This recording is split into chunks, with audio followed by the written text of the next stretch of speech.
Ever feel like English has these like secret codes?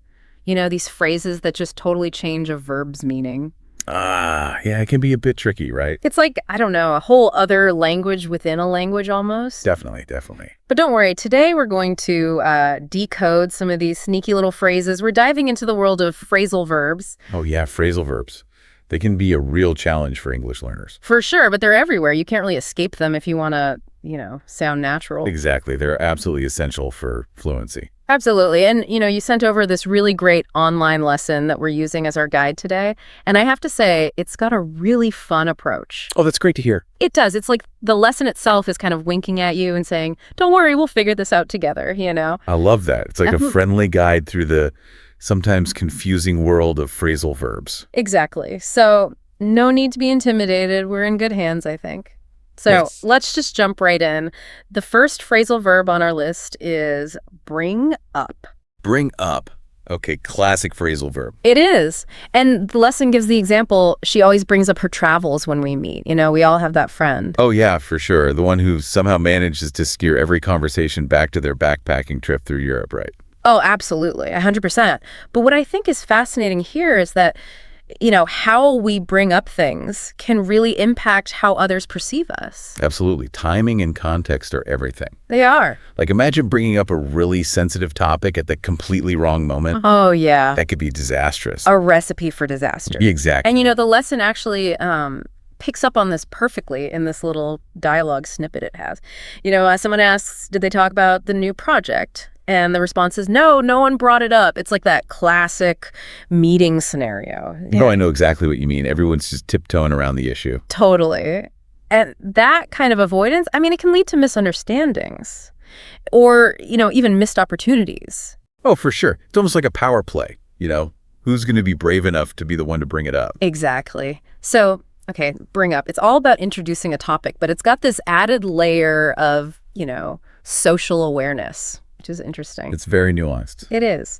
All right, let's move on to the next phrasal verb on our list, Yeah. which is look up. And I feel like this one, it's really evolved with technology. Oh, absolutely. The example the lesson gives is, I looked up the word in the dictionary, which definitely conjures up images of these huge, dusty dictionaries that we used to have. I remember those. Remember those? So heavy, you'd need a forklift to move them. Right. Uh. So different from how we look things up now. It's incredible to think about how much has changed, right?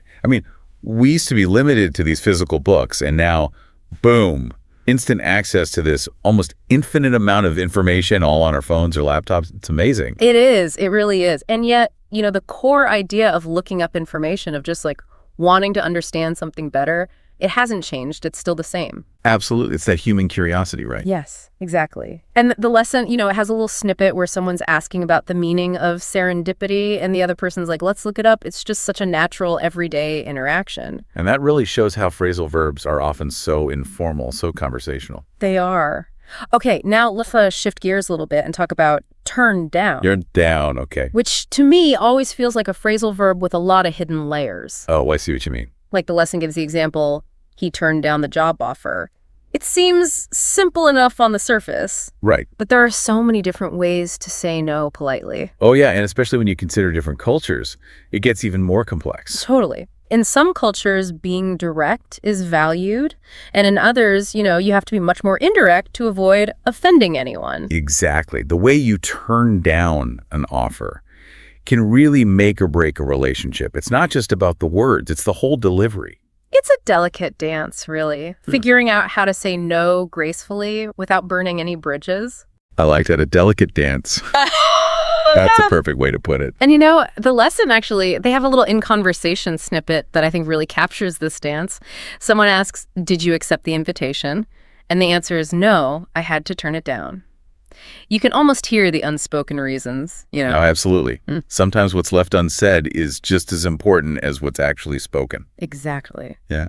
Okay, get ready for this next phrasal verb because I think we can all relate to this one, especially on a Monday morning. It's run out of. Run out of. Oh, that's a good one. It's definitely a universal experience. The lesson sets the scene perfectly. You're desperate for coffee. You open the cupboard, and there's an empty bag of beans. Ugh. We've all been there, right? Oh, countless times. It's that sinking feeling in your stomach, like realizing you're utterly out of something you need. Could be coffee beans, could be time, could be patience, anything. It really could. And the in conversation snippet for this one, it made me laugh out loud.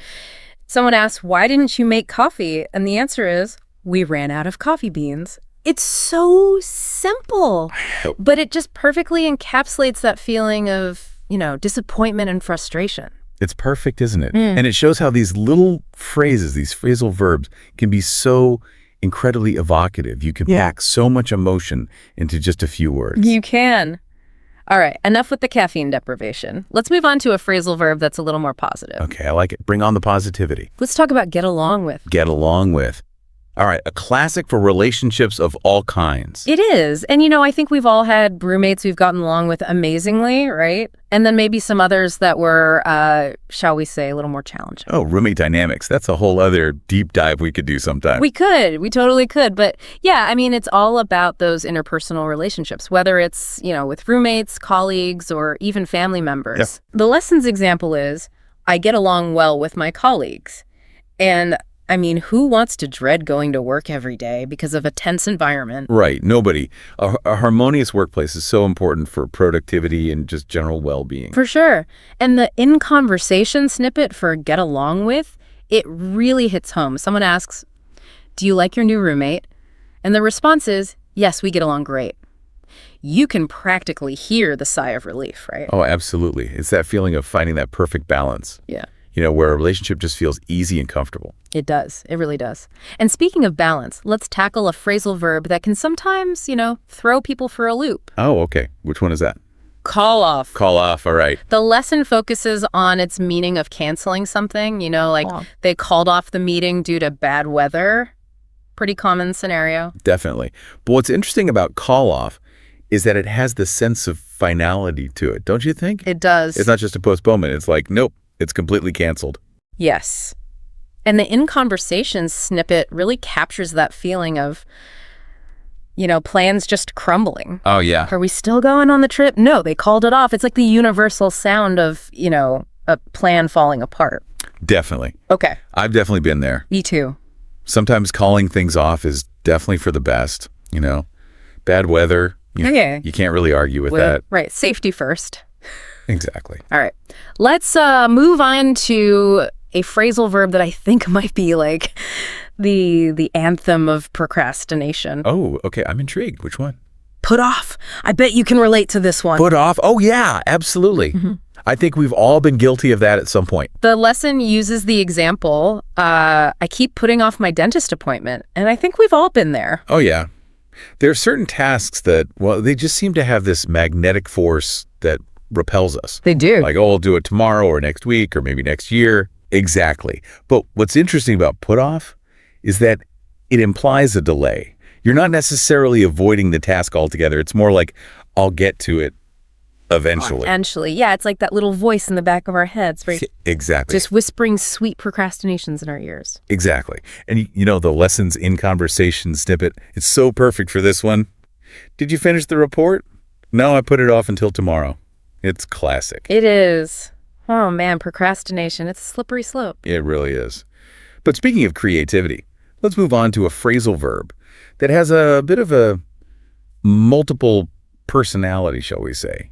Make up. Make up. Oh, I like that. Multiple personality phrasal verb. It could be a tricky one because it has so many different meanings. I think of it as like a master of disguise, Well, that's a good one. It could wear so many different hats. Exactly. Like, in one sense, it can be about inventing things, like she made up an excuse for being late. Right. So it can be a little bit of a fibber sometimes. It can be, but it can also be about reconciliation. Like when you make up after an argument, it's about restoring harmony. That's true.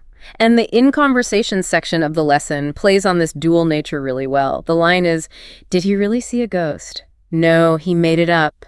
Oh, I love that. It's like someone's having a bit of fun with their storytelling skills. They are. And that's what's so great about phrasal verbs. They can inject so much personality and color into our language. They can. Okay, are you ready for a phrasal verb that's tough, both literally and figuratively? Oh, okay. Lay it on me. Hit me with it. Give up. Give up. Okay, yeah. That one can be loaded. The lesson uses the example, don't give up on your dreams. which is, it's a great motivational message. Oh, for sure. Perseverance is key. But giving up isn't always a bad thing, right? Sometimes it's about recognizing when a situation is no longer serving us. Absolutely. It's about knowing when to hold on and when to let go. Exactly. And the in conversation snippet really kind of highlights this internal struggle. Learning English is hard. Yes, but never give up. It's that encouragement we all need sometimes. We do. We all need a little pep talk now and then. We do. All right, let's lighten the mood a bit with a phrasal verb that's all about, casual fun. Oh, okay, good. A little bit of levity. I like it. Yeah. Bring it on. Hang out. Can't you just feel those laid back vibes? Hang out. Oh, yeah. I can practically hear the music playing in the background already. The lesson gives us this classic invitation, let's hang out this weekend. It's so simple, but it's so inviting. Exactly. No pressure, just good times with good people. Right.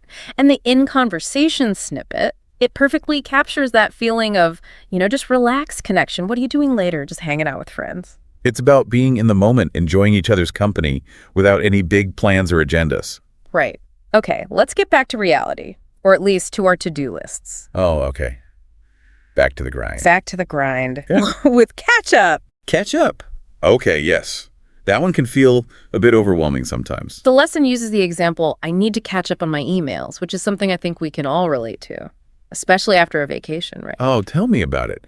Coming back to hundreds of unread emails, it's like facing a digital mountain. It is. But, catch up, it does imply this sense of forward momentum, a determination to get back on track. It's like hitting the reset button and saying, okay, time to get back in the game. Yes. And the in-conversation example really illustrates this well. Long time no see, let's grab coffee and catch up. It's that feeling of, reconnecting and bridging that gap. It's about rebuilding those connections and getting back in sync. Now for our final phrasal verb. And this one, it always feels a bit like, a happy accident. Come across. Oh, yeah, I like that. A happy accident. The lesson gives the example. I came across an old photo album yesterday, and it just evokes this feeling of surprise and unexpected discovery. It does. And the in-conversation snippet really paints this lovely picture. Look at this vintage watch. Where did you find it? I came across it at a flea market. It's about those moments, when we stumble upon something wonderful without even looking for it. It's like the universe is giving you a little gift, isn't it? Yeah. It really is. Those little moments can just make your whole day. They can. And it's amazing, right? Like these 12 seemingly simple phrases, bring up, look up, turn down, run out of, get along with, call off, put off, make up, give up, hang out, catch up, and come across. Yeah, 12 little phrases, and they can express so much. It's incredible, really. They really can. It's like they're these, little keys that unlock this whole other level of fluency. That's a great way to put it, like secret codes to sounding more natural, more like a native speaker. Exactly. And what I really appreciate about this lesson is that it goes beyond just dry definitions and grammar rules. Oh, absolutely. It Yeah. doesn't just tell you what the phrasal verbs mean. It shows you how they're actually used. It does. It brings them to life with these fun examples and the dialogue snippet. And those little quizzes, too. Those were really clever. They were, because they're not just about, testing your knowledge. It's like they're anticipating the mistakes you might make. Exactly. They're designed to point out those little nuances that can trip learners up. They are. And, the lesson ends with this really inspiring call to action, which I love. It challenges you to use at least 3 of these phrasal verbs in a conversation that very day. Oh, I like that. It's a small step, but it can make a big difference. It can. It's all about taking what you've learned and putting it into practice. Right. Making it part of your active vocabulary. Exactly. Like with anything, the more you use it, the more comfortable you become. Absolutely. And who knows, maybe you'll even come across some new phrasal verbs along the way. That's the beauty of language, right? It's a constant journey of discovery. It is. So there you have it. 12 phrasal verbs down, countless more to go. But hey, we've made a great start. We have. And, as always, the best way to learn is just to keep exploring, keep experimenting, and most importantly, have fun with it. Couldn't agree more. Happy learning. Thanks for joining us for this deep dive. All right, hey everyone, welcome back. Ready for another deep dive. Today we're tackling something that I know a lot of you have asked about. Phrasal verbs. Yeah, these little combos can be tricky. Oh, absolutely. But they're also the key to sounding, more natural, more fluent. We've got a whole bunch of resources here. Yeah. And we're going to break them down into everyday situations so they're easier to to remember and to actually use, you know? It's all about making them practical. Right. So let's kick things off with a scenario we all face, morning routines. The daily grind. Yeah, exactly. I'm curious, have you ever struggled with the whole wake up versus get up thing? Oh, for sure. They seem interchangeable. I know, right? There's a subtle difference. I hit snooze like a million times before I actually, roll out of bed. Well, think of it this way. Wake up is simply becoming conscious. Okay. Get up is the action, the physical getting out of bed. Ah, so it's like consciousness versus action. Ex- That makes so much more sense. Okay, so let's say you've finally gotten up, you're going about your day.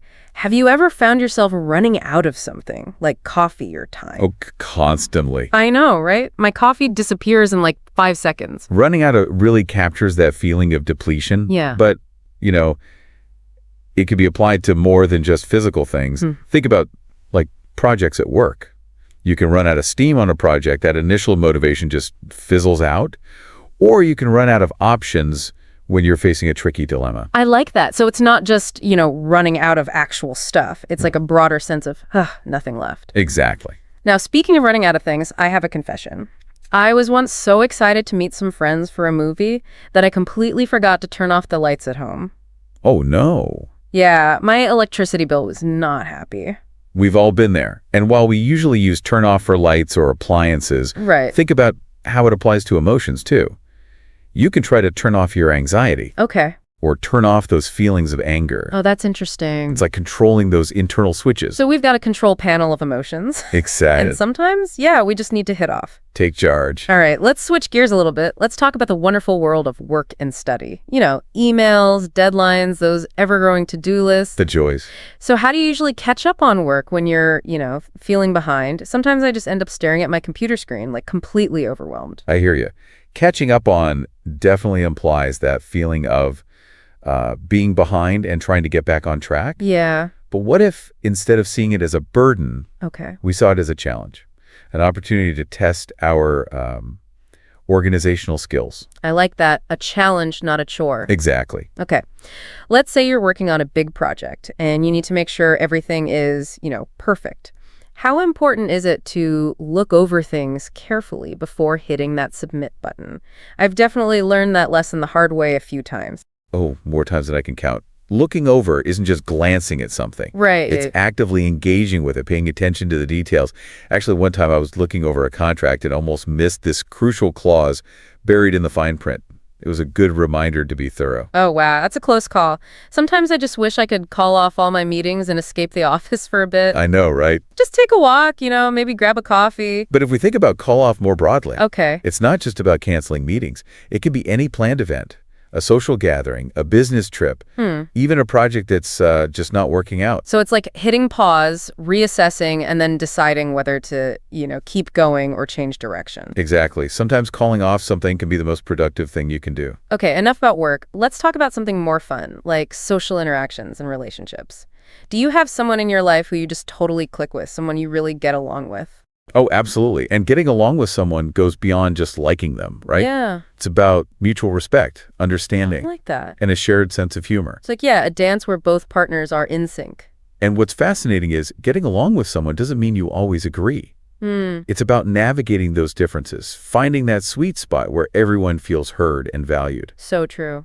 Sometimes things don't work out, though, and we have to, make that tough decision to break up with someone. Breaking up is usually associated with romantic relationships. Right. But it can apply to friendships, partnerships. Yeah, for sure. Even breaking free from negative habits. Oh, I like that. It's like recognizing when a connection, whatever kind it is, isn't working. Yeah. And having the courage to change it. Hopefully, though, if there are disagreements, we can make up and reconcile. Absolutely. Making up signifies that restoration of harmony, willingness to forgive, Yeah. understand, and move forward together.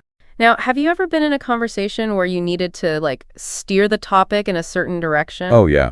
All the time. I always feel so awkward doing that. Well, that's where bringing up something strategically can be really helpful. Okay. It's about subtly guiding the conversation. For example, if you're at a networking event and you want to learn more about someone's work, you could casually bring up a recent industry trend That's good. or an article you read Yeah. as a way to spark a conversation. That sounds so much smoother than just abruptly changing the subject. A bit more graceful. Speaking of social situations, another confession. I'm always late. Like, always showing up late, even when I try my best to be on time. Oh, I feel that. Once I was meeting friends for a concert, and I got stuck in traffic. By the time I arrived, they were already halfway through the opening act. And showing up isn't just about physical arrival either. Oh. It's about making an appearance, whether it's at an event, in someone's life, even metaphorically, like when an opportunity suddenly shows up. I never thought of it that way. So it can be both literal and figurative. Exactly. It adds another layer of meaning. Okay, let's talk about travel. You know that feeling of anticipation when you're about to set off on an adventure? Oh, yeah. I love that feeling. Whether it's a road trip, a flight across the ocean, even just exploring a new part of your city. Yeah. There's something so exciting about it. Setting off really captures that sense of purpose. Right. That feeling of embarking on a journey. And once you set off, chances are you'll be picking up or dropping off something along the way. For sure, for sure. Souvenirs, travel buddies, new experiences, who knows? But picking up and dropping off aren't just for physical things either.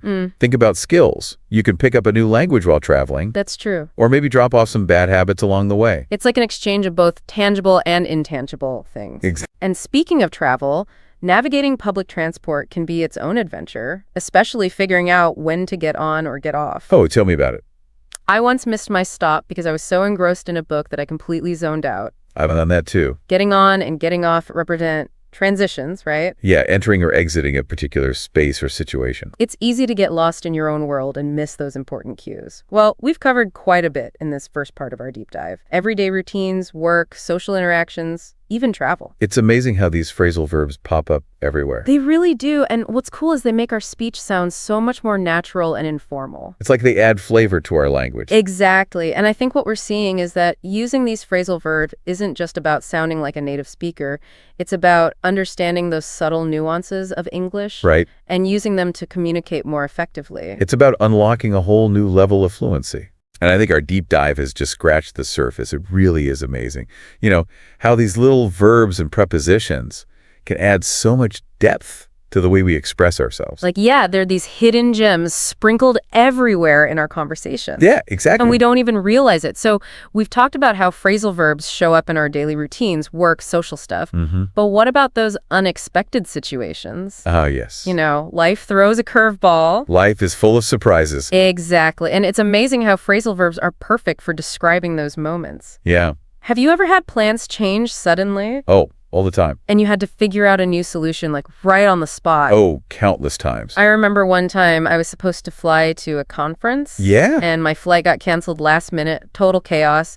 I had to figure out new travel arrangements while juggling everything else. It was a mess. Figure out is like the ultimate problem-solving phrasal verb. It is. It implies adaptability. Yeah. You know, thinking on your feet. Yeah, like our inner detective comes out. Exactly. Okay, what about those difficult situations? Oh, yeah. The ones that really test your patience, you know? For sure. Have you ever had to deal with something like that? Well, dealing with something means confronting it head on. Okay. It's about like navigating those tough situations with grace.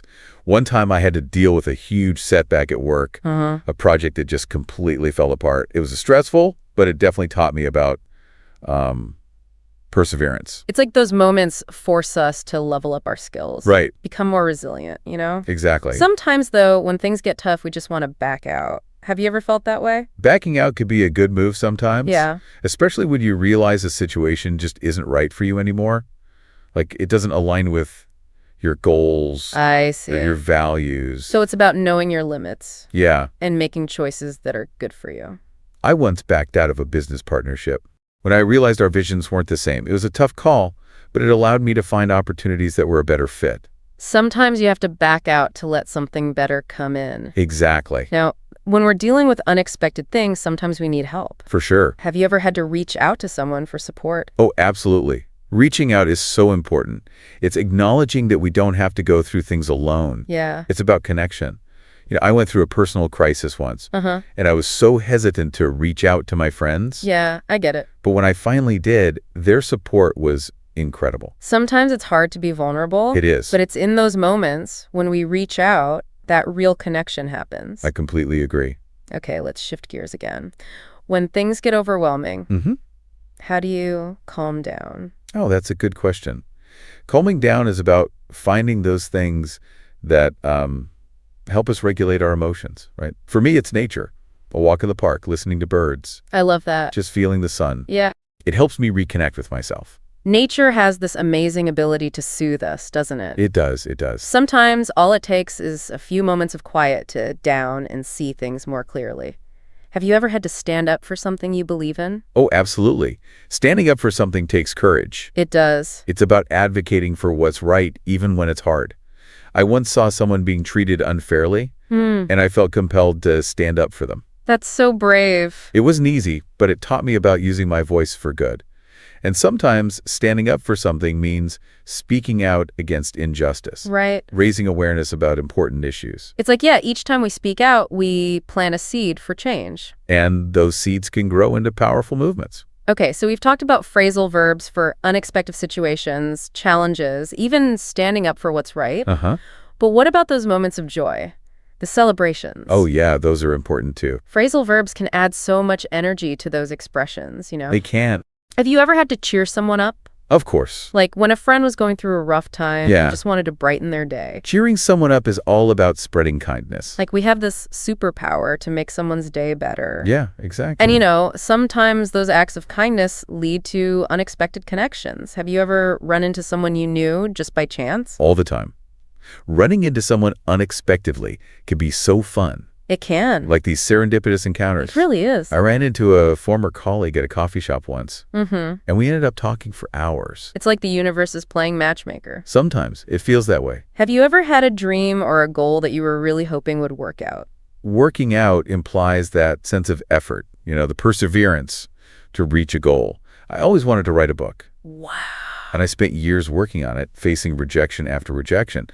But I kept going, and eventually it all worked out. That's incredible. The book got published. It was amazing. It shows that the journey is just as important as the destination. Yeah. And when things finally work out, it make all the effort worth it. Spoop of things working out. Have you ever had an idea or a plan that suddenly came together perfectly? Oh, I love that feeling. Coming together implies that sense of harmony Yeah. when everything just clicks. I was working on this complex project once, Uh-huh. and we were hitting roadblocks left and right. I've been there.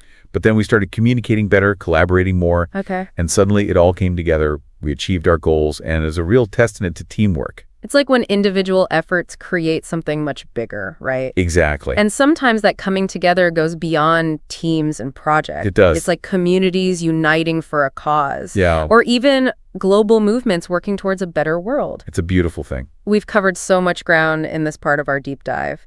Phrasal verbs for unexpected situations, celebrations, making a difference. It's really incredible how these little verbs and prepositions can add so much nuance to our language. And what's really exciting is that this is just a glimpse. Yeah. There are so many more phrasal verbs out there to explore. Right. It's a reminder that learning a language is a journey that never ends. It's incredible how phrasal verbs manage to sneak into every part of our lives. They really do. We've talked about everyday stuff, work, relationships, Yeah. even dealing with the unexpected. Uh-huh. But there's one area we haven't touched on yet, our thoughts, ideas, that whole internal world, Right. It's fascinating how phrasal verbs help us express those things. They do. How do we even talk about those mental processes without them? Exactly. It's like they give us a language for thinking. Think about when you're trying to think something through before making a big decision. Oh, tell me about it. I overthink everything. I'll mull it over for days, weighing the pros and cons, imagining all the possibilities. It's exhausting, but I think it's important to, give those big decisions the time they need. I agree. And it's interesting how you used both think something through and mull it over. They both involve deep thought. But mull it over suggests a more passive process, like letting an idea simmer in the back of your mind. So mulling it over is like slow cooking a decision until it's perfect. Exactly. But sometimes mulling isn't enough. Sometimes you need to actively work something out. Right, yeah. That implies a more focused problem-solving approach. Okay, so it's like shifting from relaxing to okay, gotta figure this out. Exactly. And sometimes when we're working something out, Yeah. it's helpful to look back on past experiences, to see what we can learn from them. Looking back on our past can be really insightful, can't it? It can. It's like using our past as a guide. I often find myself looking back on my career choices, the good and the bad. And it helps me appreciate how much I've learned and grown. It's like our past becomes this compass. Yeah. But we're still the ones steering the ship. Exactly. Now, sometimes when we're trying to understand something new, Yeah. we need to break it down into smaller pieces, right? Oh, absolutely. Especially when it's something complicated. Breaking something down is all about simplifying, Right. making things easier to grasp. Okay. As a teacher, I do this all the time. You have to break down complex ideas for students. Yeah. Find ways to make them relatable. It's like you're guiding them on this learning journey. That's a great way to put it. And sometimes that journey involves looking at things from different perspectives. Yeah. Oh, for sure. Especially when we're stuck in our own way of thinking. Looking at things from different angles is so important for critical thinking. It's about challenging our assumptions. Yeah. Yeah. I had a disagreement with a colleague once, Mm-hmm. and we were both so focused on our own viewpoints. Yeah, I've been there. But then we tried to look at the situation from each other's perspective. We didn't have to agree, Right. but it helped us understand each other better. It's amazing how just shifting our perspective can open up a whole new understanding, It can, and that understanding can lead to coming up with new ideas. Oh, yeah. Coming up with new ideas is all about creativity, Yeah. It's those moments when inspiration strikes. Some of my best ideas have come from unexpected places, Really? like a chat with a friend or just observing nature. I like that. It's about staying curious and open. Those aha moments. And sometimes those aha moments help us come into our own, Exactly. Coming into your own means embracing your strengths, Right. finding your voice, Oh, living authentically. I spent years trying to fit in, Uh-huh. but then I realized I needed to embrace what makes me unique. That's when I truly came into my own. It's a powerful message. Accepting yourself, celebrating your individuality. It makes me think about language itself, Yeah. It's always evolving, coming into its own, new words, new meanings. It's beautiful, isn't it? It is. Well, we've explored phrasal verbs in so many different ways. We have. Everyday life, work, relationships, the unexpected, even our thoughts and dreams. And it's just the beginning. Right. It's amazing how these little verb and preposition combos can add so much depth to our language. They really are powerful tools for communication. They are. So as we wrap up this deep dive, I want to leave you with this. Think about the phrasal verbs you use. How do they shape the way you see the world? And how can you use them to express yourself more fully and connect with others in a meaningful way? Keep exploring, keep learning, and keep those ha moments coming. Thanks for joining us on this deep dive. Ever feel like you're just one or two phrases away from sounding really fluent in English? Yeah. Well, we're diving into a podcast script today. It's called Fluent Conversations, and they say they found 15 of those magic words. Huh, interesting. Yeah, so it's not about sounding super smart, right? Right. It's about that natural flow you hear native speakers You're using I can explain something perfectly, but it'll still sound like I'm reading it from a textbook. Oh, for sure. So to show us how it's done, this script has a conversation between these two friends, Emma and Jake, Okay. to show these words in action. Okay, I like that. And then it breaks down each word. Gotcha. Ready to eavesdrop. Let's do it. Okay, so Emma starts by saying, I ran into Sarah yesterday at the mall. Okay. Now Jake, he jokes that he pictures her literally crashing into Sarah, which I thought was hilarious. Yeah. But it's funny because run into is one of those phrases that doesn't translate literally, it means to meet by chance. Yeah, yeah. But think about it, doesn't it sound way more natural than just saying, I met Sarah? Oh, exactly. Yeah, it's casual, right? Yeah. Off the cuff. But I think there's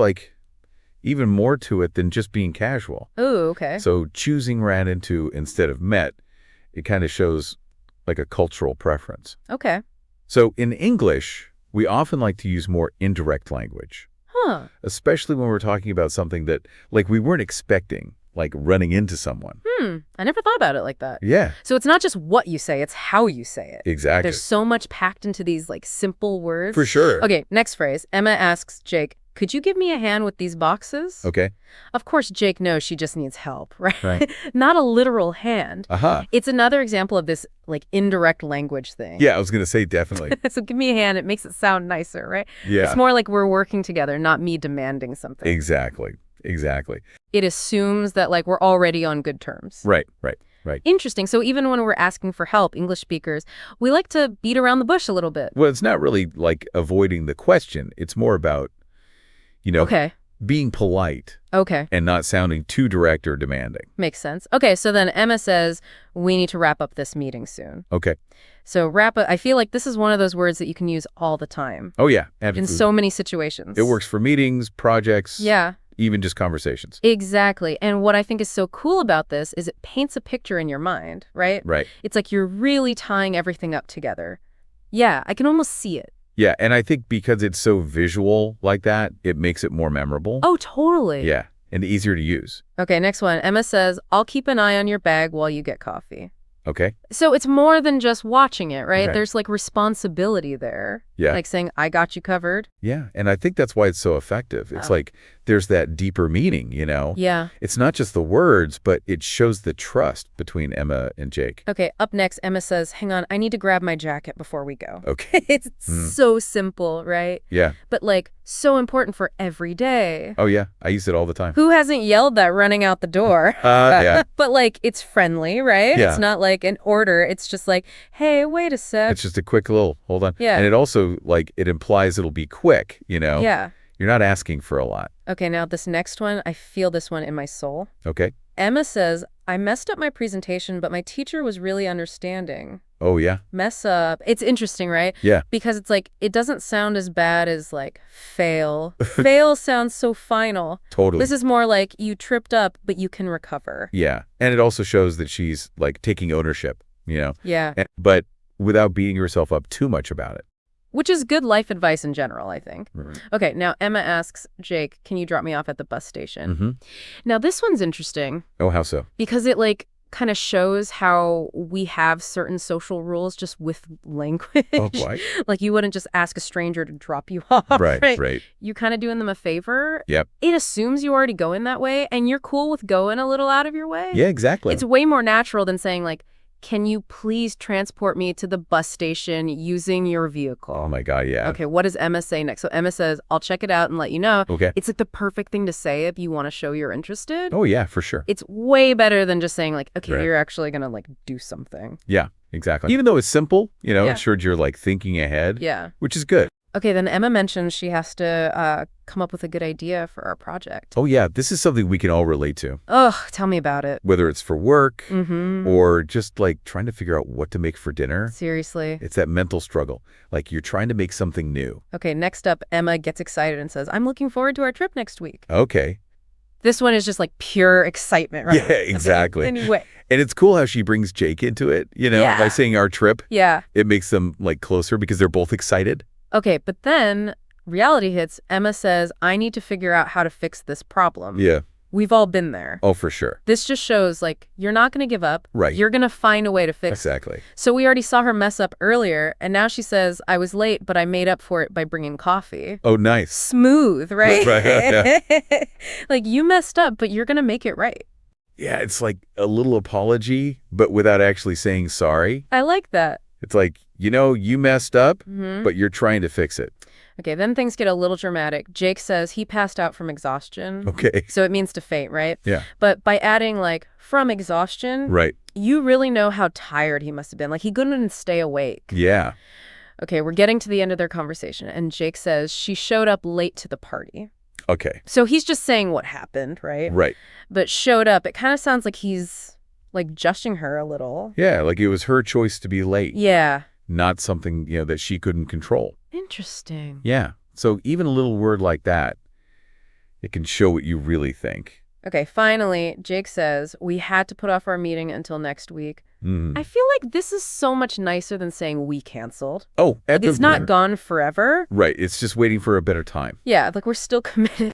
Exactly. So that's all 15 words Yeah. in action. That was cool. And remember, the podcast, we're deep diving into fluent conversations. Mhm. They give you a challenge. Oh, fun. So they have 3 sentences, Okay. and you have to figure out which word fits best. Okay. First one, I link my keys, and now I can't find them anywhere. Oh, I hate when that happens. So relatable. The perfect word is messed up Okay. because it's your fault, you Yeah. know, and you're like frustrated because of it. Second challenge, I'll blank your dog while you're on vacation. Okay. So this one is all about taking care of something, right? Right. So the answer is keep an eye on. Much better than saying, like, I will supervise your canine. Oh my God. Yeah. Way too formal. Okay, last challenge, let's blank dinner until next week. Okay.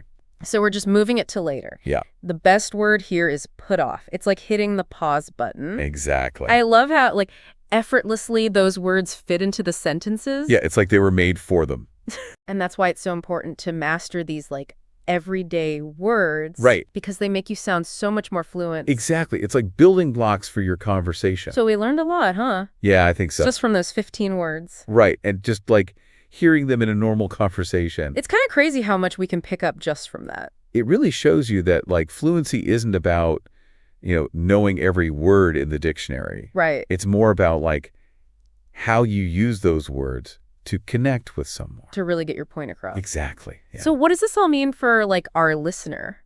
Well, it means they can like totally improve their fluency Okay. just by like looking at the phrases they use every day. Yeah. Instead of just saying stuff without thinking. Right. Like actually think about why you're using that word. Okay. Yeah. And like how it makes the other person feel. Yeah, that makes a lot of sense. And if you can do that, you'll sound so much more natural. And confidence is... So, okay, we get it. We got to use the right words, but like, how do we actually do that?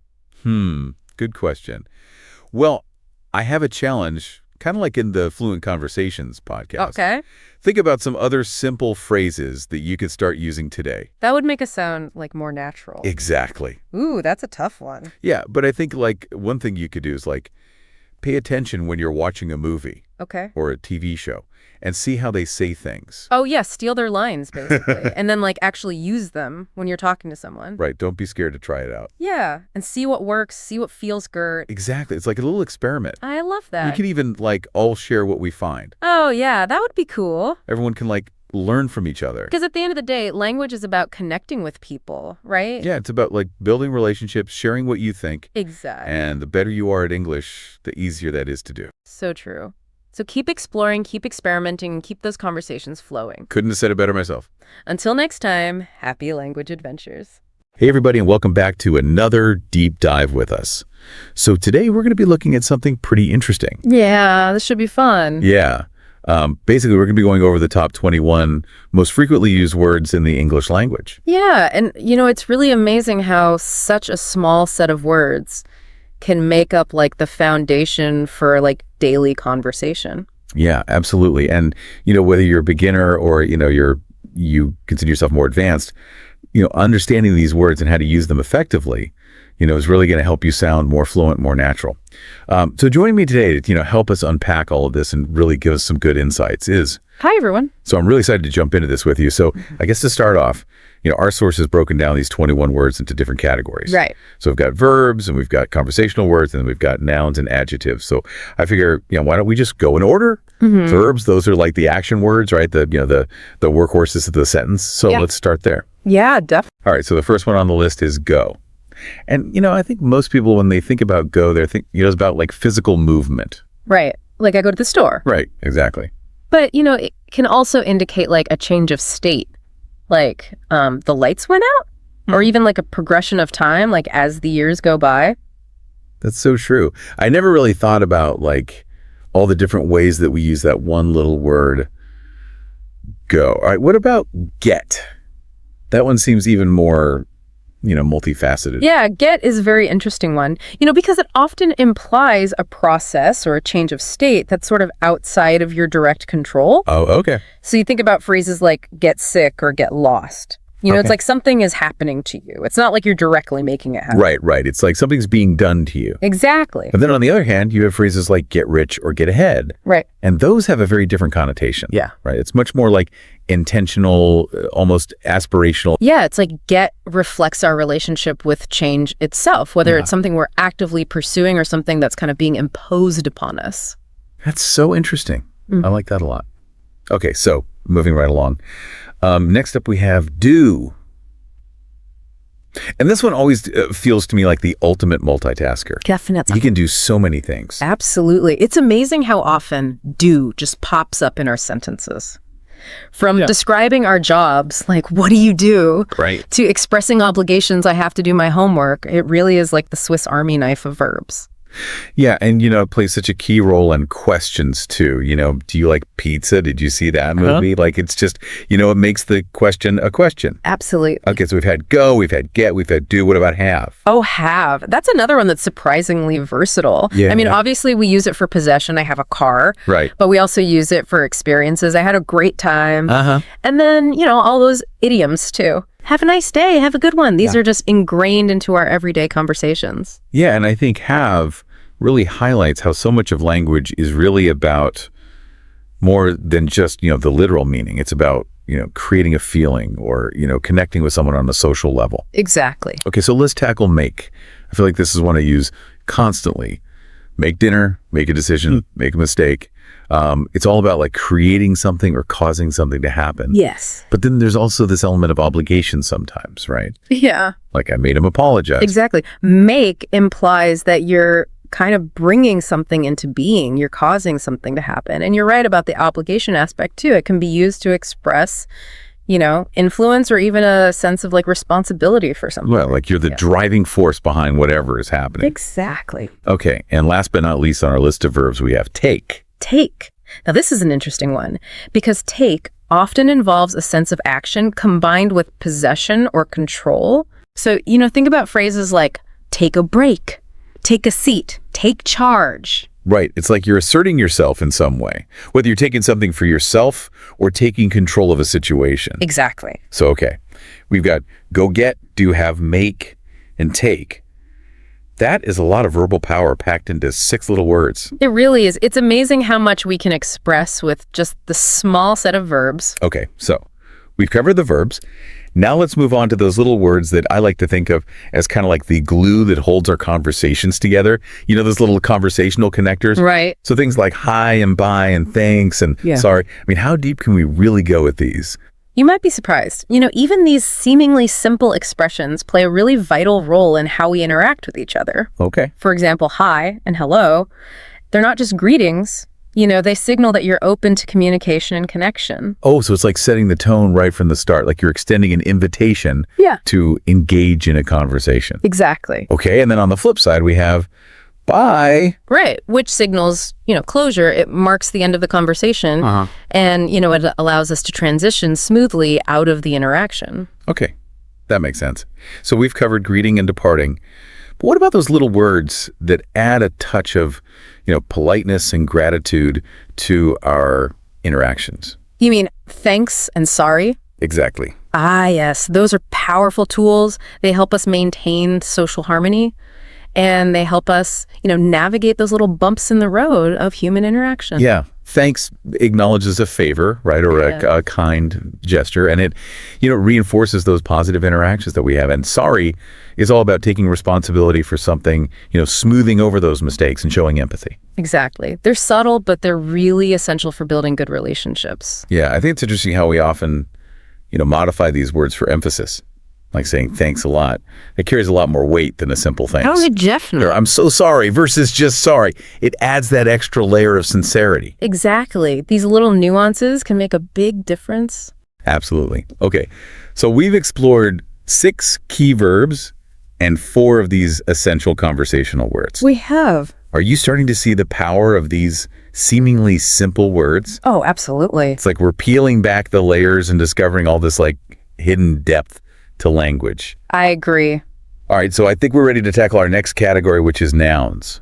So where do we even begin with this? Well, our source has chosen a handful of nouns that represent like fundamental concepts, the building blocks of how we understand the world. Okay. So let's start with time. Okay, time. Such a basic concept, yet it governs so much of our lives. Right. We're constantly thinking of time. What time is it? Do we have enough time? It's like this invisible force shaping our days. Right. And the source actually delves into some pretty deep questions about time. Oh, really? Like how do different cultures perceive time? What's the relationship between time and memory? It's fascinating stuff. Okay, now I'm intrigued. All right, so alongside time, we have day, which seems very ordinary. But, it really does mark the rhythm of our lives. Have a good day. It's a brand new day. Right. And day can also refer to like a specific period in history, like back in the day or the day the music died. It connects us to this flow of time, both personal and historical. Wow, I like that. Okay, what's next? Next up is thing, which I have to admit always makes me chuckle a little bit. Why is that? Well, it's like the ultimate catch-all word, for when our vocabulary fails us. Oh, yeah. It's like the ultimate placeholder. What's that thing over there? The thing is.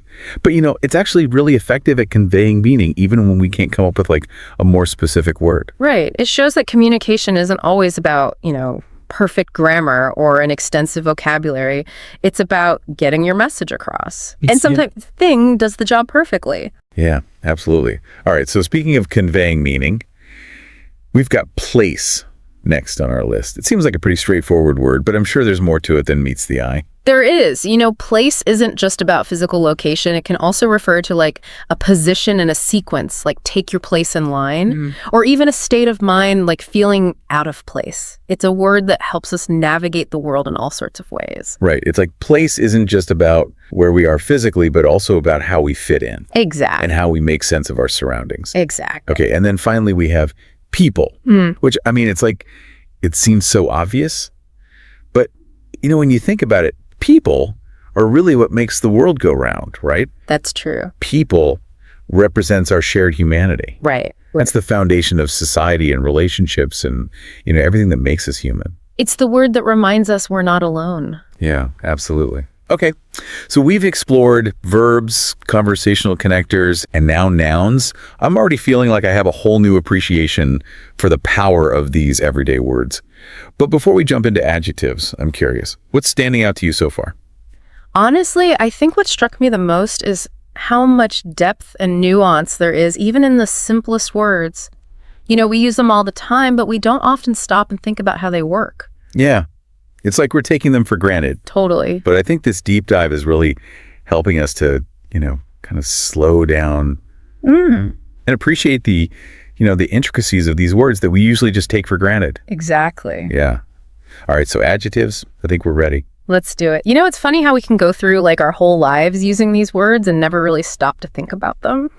Right. It's true. But that's, I think, what makes this deep dive so interesting. Yeah. It's like we're forced to slow down and actually like appreciate these things that we usually just, take for granted. Yeah. So last we left off, we were about to delve into the world of adjectives. So are you ready to add some color to our conversation? Absolutely. Adjectives are what bring our language to life. Yeah, they do. They paint pictures in our minds, they evoke emotions, and they help us make sense of the world. I love that. So true.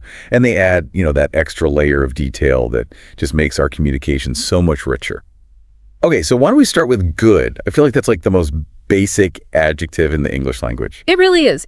Good is our go-to word for expressing approval or satisfaction or, just like the absence of anything negative. Right. It's a wonderfully versatile word. It is. You can use it for pretty much anything. I've noticed that good is often used as kind of a conversational placeholder, especially when we're trying to be polite. Or avoid being too critical. Like, oh, that's a good point. Even if you don't really agree with what the person is saying. Right. It's like a way of maintaining harmony. Yeah. Smoothing over those potential disagreements or awkward moments. Right. Okay, so good is all about positivity and agreeableness. What about new? What kind of energy does new bring? New is all about excitement, possibility, a sense of change. It draws our attention to something fresh, something that stands out from the ordinary. Right. Think about like getting a new phone or starting a new job. Right. There's that element of curiosity and intrigue. There is. It makes you want to learn more to explore. And it can also be a really powerful marketing tool. Right.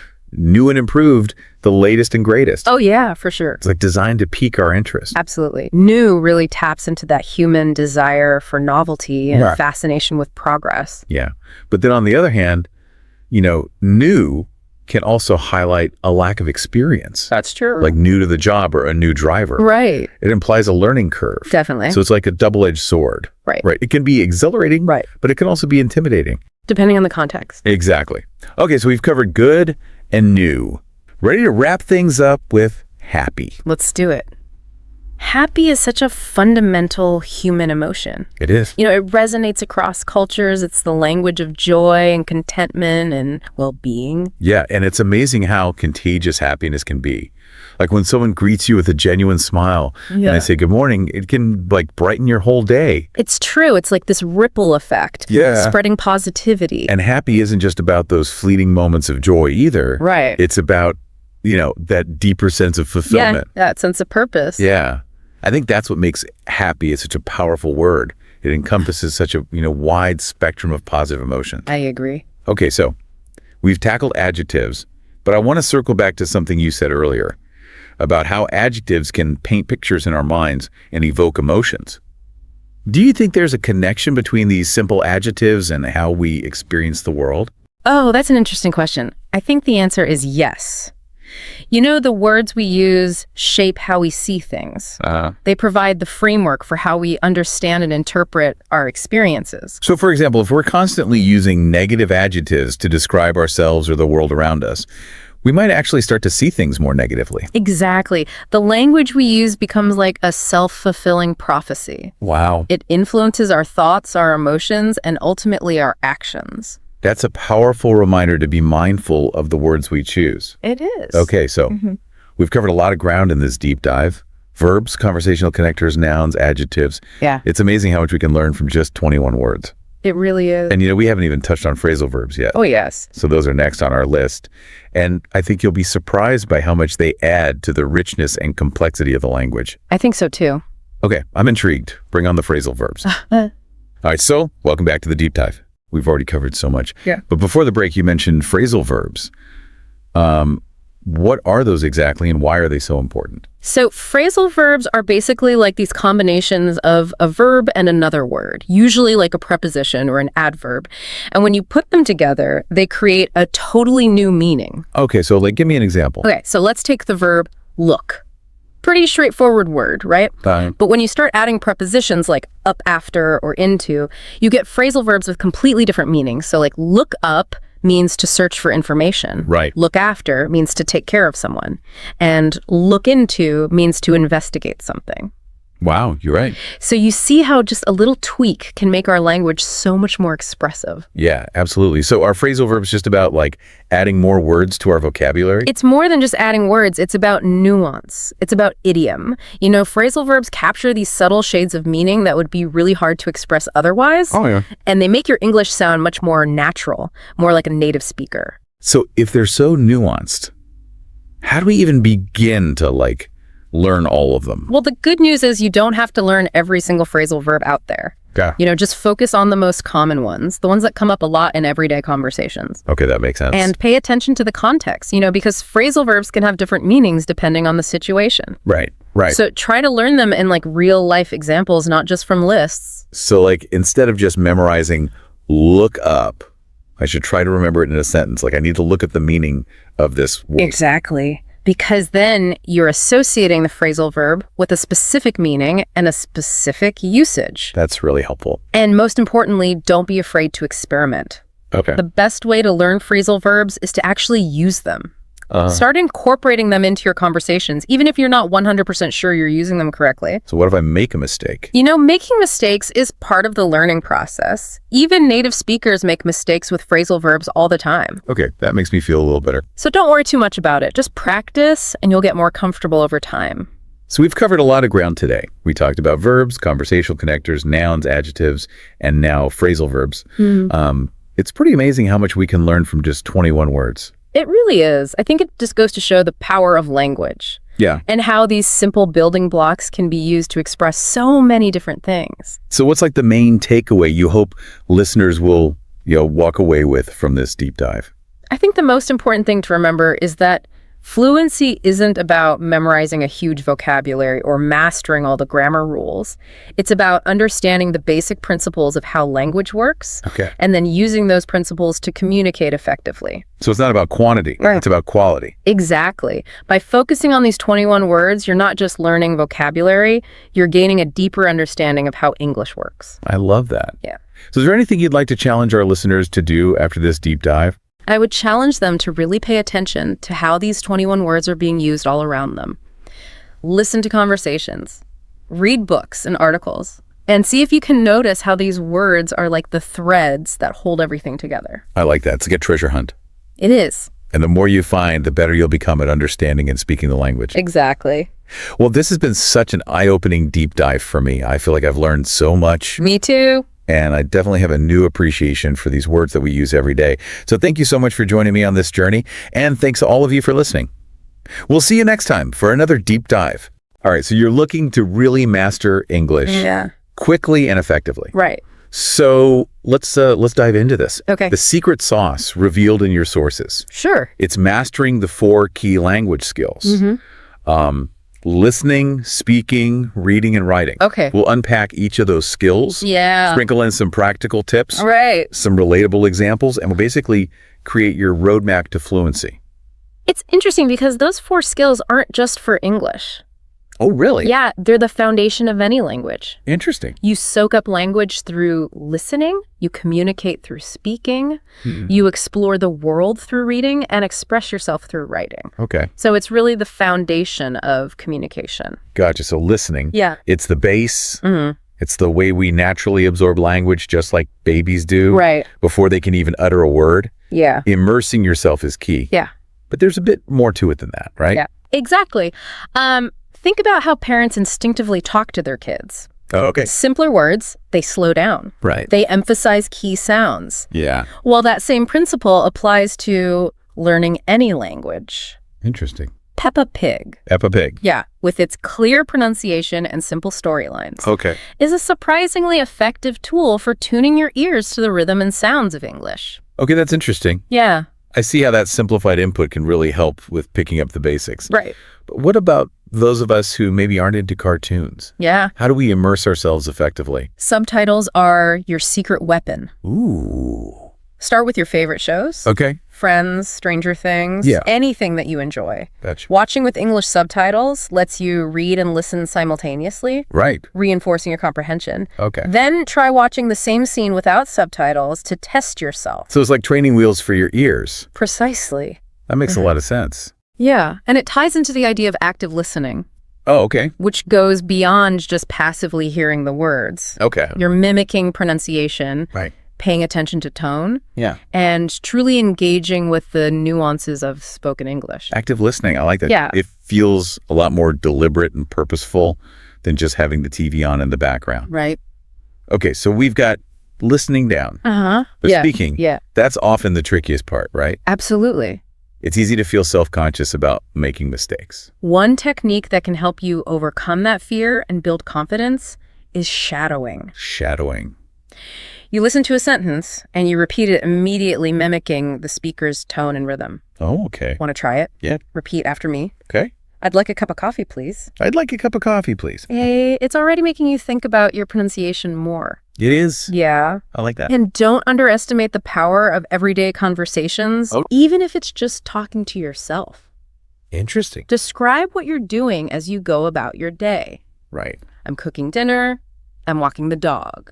Yeah. Every little bit helps. So it's about finding those little opportunities to practice speaking, Precisely. even if it feels a bit silly at first. Exactly. And when it comes to speaking, Yeah. remember that learning sentence patterns Okay. is more effective than memorizing isolated words. Interesting. Let's revisit that coffee example. All right. Once you've got, I'd like a cup of coffee down, Mm-hmm. you can swap coffee for tea, Right. water, Uh-huh.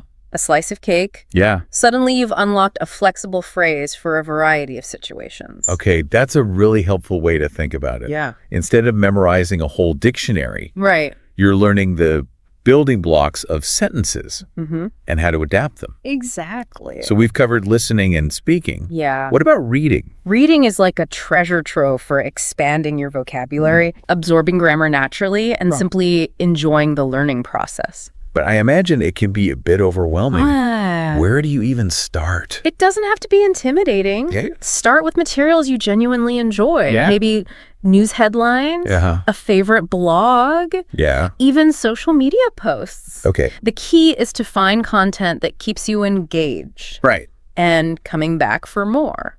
So instead of forcing myself to read classic literature that I don't understand, Right. I could start with something more my speed. Exactly. And here's a tip. Okay. Don't get bogged down by every unfamiliar word. Right. Use context clues to guess the meaning.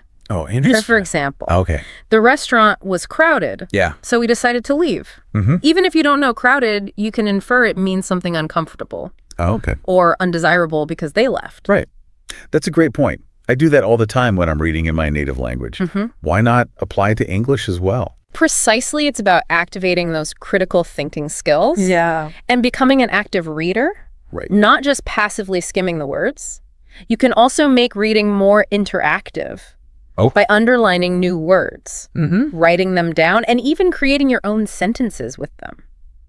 Interesting. Yeah. So it's about turning reading into an active learning experience Exactly. rather than just passively absorbing information. Yeah. Okay, that's listening, speaking, and reading covered. Mm-hmm. What about writing? Yeah. I feel like that's the one a lot of people struggle with. Writing is a fantastic way to organize your thoughts, Okay. refine your grammar, Right. and flex those creative muscles in English. Yeah. And the best part is you can start small. Okay. Think about writing simple sentences about your daily routine. All right. I wake up at 7 a.m. All right. I eat breakfast at 8 a.m. Yeah. You know, just those very basic things. So it's not about writing the next great novel. Exactly. It's about getting comfortable expressing yourself in written English. Precisely. And journaling in English is a great low-pressure practice. Oh, It's a private space to experiment with the language without fear of judgment. right. You can also leverage language exchange apps Oh, yeah. to get feedback from native speakers and learn from your mistakes. I like that. Yeah.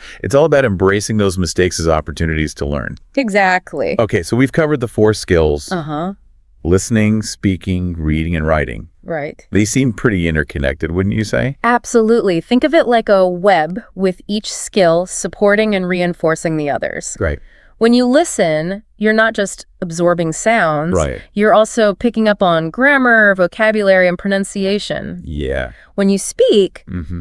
you're putting all of that knowledge into practice. And Well, when you read, Yeah. you're expanding your vocabulary, seeing how grammar works in different contexts, which then feeds into your writing. It's just like this amazing cycle Is. of learning and reinforcement. Absolutely. The more you practice each skill, the stronger that web becomes. Yeah. Leading to greater fluency overall. Right. But how do we make sure we're actually practicing effectively? That's where motivation and goal setting come in. Okay, yeah. Right. Motivation and goal setting. We'll dive into those crucial aspects in the next part of our deep dive. Awesome.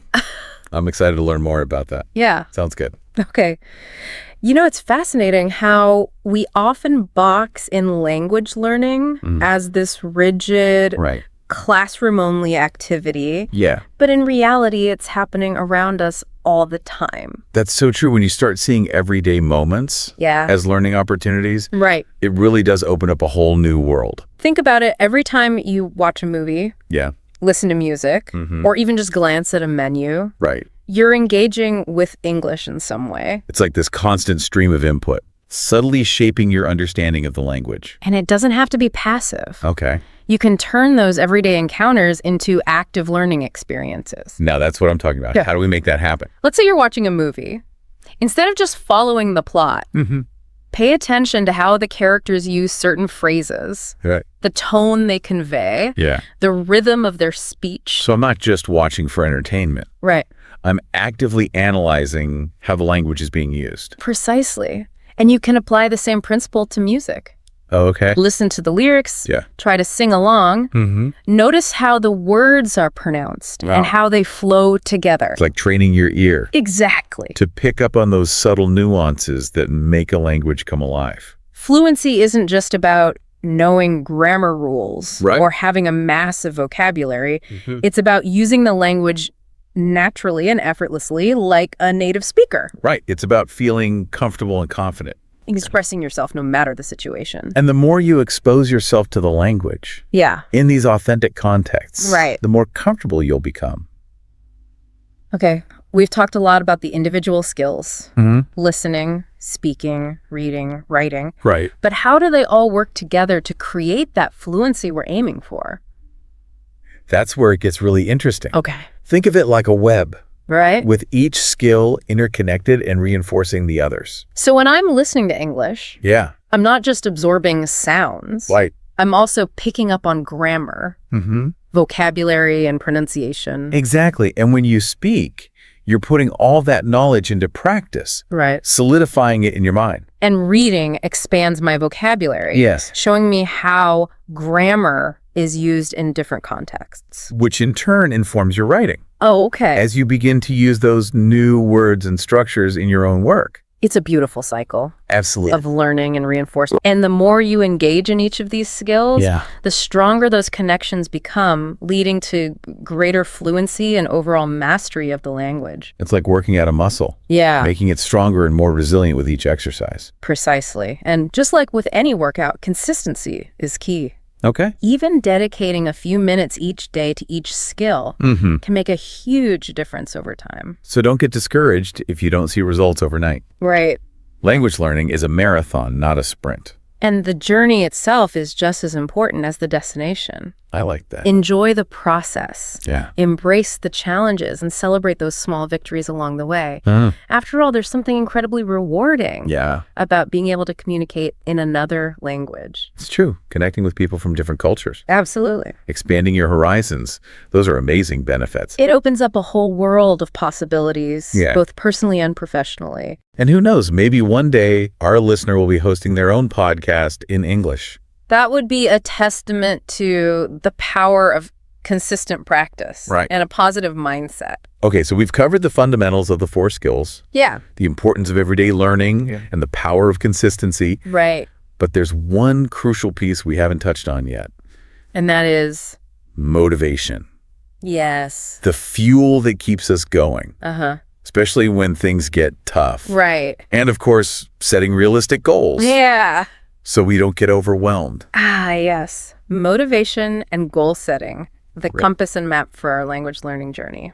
I like that. We'll dive into those critical aspects after a quick break. Stay tuned. So we're back, ready to unpack the power of motivation and goal setting in your English learning journey. Right. We've all hit those walls where the motivation takes a nosedive. For sure. How do we keep the fire burning? What's fascinating here is that motivation isn't this magical thing that appears. It's something you actively cultivate and nurture. Right. It all starts with connecting to your why. Your why. Yeah. Okay, so dig deep. Why are you learning English? Right. What doors will it open? Yeah. Is it to travel the world? Connect with new people? Boost your career? Yeah. Or simply enjoy those books and movies in their original form? Having a strong why is like your secret weapon. Oh, okay. When doubt or frustration creep in, right. It's easy to get caught up in the daily grind of studying and lose sight of the bigger picture. So it's like having a North Star. Exactly. Guiding you even when the path gets a bit rocky. Yeah. Speaking of navigating that path, how about setting goals? Right. It's tempting to aim for fluency in a few months. Yeah. But isn't that setting yourself up for a crash landing? Absolutely. Setting smaller, achievable goals is key to maintaining momentum and celebrating those wins along the way. Yeah. Instead of, I want to be fluent in 6 months. Okay. Break it down. Maybe it's, I want to comfortably chat about my hobbies, or I want to read a short story without a dictionary. Right. So those smaller victories fuel the motivation to keep going. Exactly. And it makes the whole process less intimidating. For sure. But even with smaller goals, we need to be honest about our time. Exactly. How much time can you realistically dedicate to learning each week? Right. Be specific. Create a schedule that works for you and stick to it.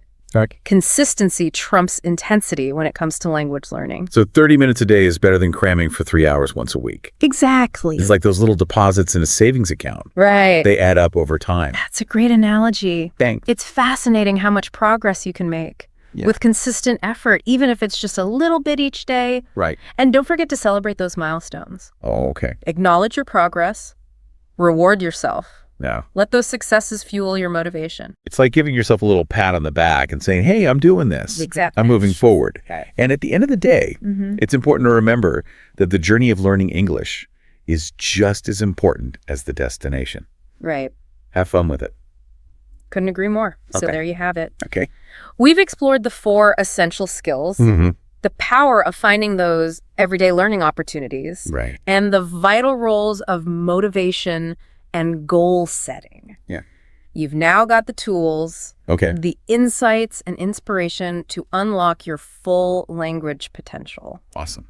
It's time to define your why, set those realistic goals, and get to work. So to wrap things up, for anyone listening who wants to master English quickly and effectively, remember it all comes down to mastering those 4 key skills. Right. Listening, speaking, reading, and writing. Yeah. And as we've learned today, the best way to tackle these skills is to find a method that works for you. Stay motivated by connecting to your personal why. And don't forget to celebrate those small wins along the way. Yeah, and remember, consistency is key. Right. Keep practicing, keep learning. Absolutely. And most importantly, have fun with it. Thanks for joining us on this deep dive into the world of English language learning. It was my pleasure. We'll catch you next time. Sounds good. Welcome back for another deep dive. Today we're going to be tackling something you use every day, probably without even thinking about it too much. Oh, yeah. Like what? Numbers and time. Okay, interesting. And how are we diving into that? Well, our roadmap for this deep dive is a 100-minute lesson plan. 100 minutes. That's pretty intense. Well, don't worry. We're giving you the express tour. Okay, that makes me feel better. I mean, you might be thinking, I already know numbers. I know how to tell time. But, think about it this way. This deep dive is about the structure of how we learn these concepts. Ooh, okay. I like that. Like whether you're teaching these concepts to somebody else, or maybe you're learning a new language, or maybe you're just fascinated by those everyday things that we kind of take for granted. Yeah, it's funny how the most basic things can actually be pretty complex when you really look at them. Exactly. Yeah. So what I found really interesting about this lesson plan that we're looking at is how systematic it is. Oh, interesting. Like it starts with the most basic building blocks and then methodically adds complexity as it goes. So it shows how our brains build up to a really sophisticated understanding, but from a simple starting point. Yeah, exactly. It's pretty cool. And it jumps right in with numbers. Okay, so 1, 2, 3. Well, it actually starts with counting 1 to 20 first. Okay, that does seem pretty basic. Yeah. But does it really? I mean, I remember when I was a kid, getting the number order right was a big deal. Why does 7 come after 6? It's funny because when you think about it, that decimal system that we use every day, it really relies on understanding those first 10 digits, right? And then you build from there. And even across languages, a lot of languages have similar structures for those early numbers. Oh, that's interesting. So it's kind of a common starting point for communication no matter where you are in the world. So it's sort of like a universal language in a way. In a way, yeah. Like a Rosetta Stone for numbers. I like that. But then English gets tricky, right? 13 versus 30. Ugh. Don't even get me started. I still mix those up sometimes. I know. It's why does English have to be so complicated sometimes? Well, and the lesson plan actually highlights those pronunciation pitfalls early on. Ooh, that's sorry. Right from the beginning. It's okay, watch out for these. So after you get 1 to 20 down, then it moves on to how do you build bigger numbers? All the way up to 99. And that's where understanding place value becomes really, really important for place value. Yeah, 21, 32, 45. It's all about seeing the pattern, how the tens and the ones work together. Oh, okay. So it's you're cracking a code. Exactly. It's like a number code. So we've cracked the code up to 99. We're on a roll. But what about those giant numbers? Does it cover those too? It does. So this lesson plan goes all the way up to 10,000. Whoa. Yeah. And it really emphasizes that logic of thousands, hundreds, tens, and ones. Okay, so it's still building on that same foundation, even when you get to those really big numbers. Exactly. It's all connected. And it even touches on Roman numerals, which I think is really fascinating. Roman numerals, like IVX. Yeah, because it shows how differently, ancient civilizations approached numbers. Oh, that's cool. It's a totally different way of thinking about it. Right. It's a whole other number system. Yeah. But let's get real for a second. Yep. How does this lesson plan actually help someone, use numbers in everyday life? That's a good question. It's great to know the theory, but how do you actually put it into practice? Well, that's where it gets really practical. The lesson plan includes things like phone numbers, asking someone's age, talking about money. Oh, okay. So real world scenarios. Exactly. Using phrases you'd actually encounter in daily conversations. So it's kind of like a cheat sheet for real life conversations. Exactly. And there's even a suggestion for a game of number bingo. Bingo, with numbers instead of letters. Yeah. I mean, I love bingo, but do you think it actually helps with numbers? Or is it just a fun activity? Oh, I think games are fantastic for learning, especially for kids. Oh, yeah. Bingo can really help reinforce number recognition, the order of numbers. And it's fun, so that's a bonus. Exactly. Plus, a little friendly competition never hurt anyone. Okay, so we've conquered the world of numbers. At least up to 10,000. But what about time? How does this lesson plan tackle that? Time is next, and the lesson plan starts by addressing the two main ways we see time: analog and digital clocks. Yeah, those are the two biggies. Right, and making sure you're comfortable with both is really key because you encounter both in the real world. It's funny, I'm so used to digital clocks now that I almost forget how to read an analog clock sometimes. I know, right? It's like a lost art. But the lesson plan uses those classic phrases for telling time. o'clock, quarter past, quarter to. Hmm. But are those really universal? Like, do people in other countries say it the same way? That's a great question, and it actually brings up the, cultural aspect of time telling. Interesting. Like, those phrases are pretty common in a lot of English-speaking regions, but other cultures might have totally different ways of expressing those fractions of an hour. So even something as basic as, quarter past isn't so straightforward. Yeah, exactly. It really depends on where you are in the world and what language you're speaking. Wow, I never thought about that before. So this lesson plan is making me realize there's a lot more to numbers and time than I initially thought. It's like peeling back the layers of an onion. And the lesson plan also really emphasizes using a real clock to practice telling time. Oh yeah, that visual element is so important, especially if you're someone who learns best by seeing things. So you can actually see the hands moving as you're saying the phrases. Right. It helps solidify that connection between the abstract idea of time and its physical representation. So it's like you're making time tangible. Exactly. You can actually see it happening. That's pretty cool. And what I really appreciate about this lesson plan is how specific it is about the actual phrases you would use for asking and telling time. Oh yeah, it gives you the words. Yeah, it's not just about understanding what time it is, it's about how to actually say it in conversation. So it's like giving you the script for those everyday interactions. Yeah, exactly. And that could be super helpful for someone learning English or even just someone who gets tongue-tied asking for the time. I know, right? It can be surprisingly tricky. It's like suddenly you forget how to say the simplest things. Exactly. And this lesson plan, it just takes away all that guesswork and helps you build confidence. And just like with the number section, it also encourages role-playing to practice those time-telling skills. Oh, that's great. So you're not just learning the words, you're actually using them. It's like putting it all into action. Exactly. Learning by doing. So where does this deep dive go from here? We've covered numbers, we've tackled telling time. What's next? Well, now it gets personal. Ooh, The lesson plan shifts its focus to how we use numbers and time in our own daily lives. Okay, now that's something I can relate to. I mean, everyone has a routine, right? Exactly. And that's where we'll pick up in part 2 of our deep dive. Can't wait. Welcome back to the deep dive. Glad to be back.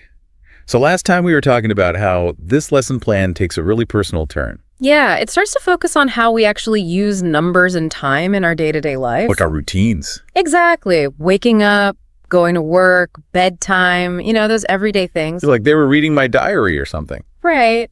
But it's so smart how they incorporate the numbers and time telling we learned in the first part.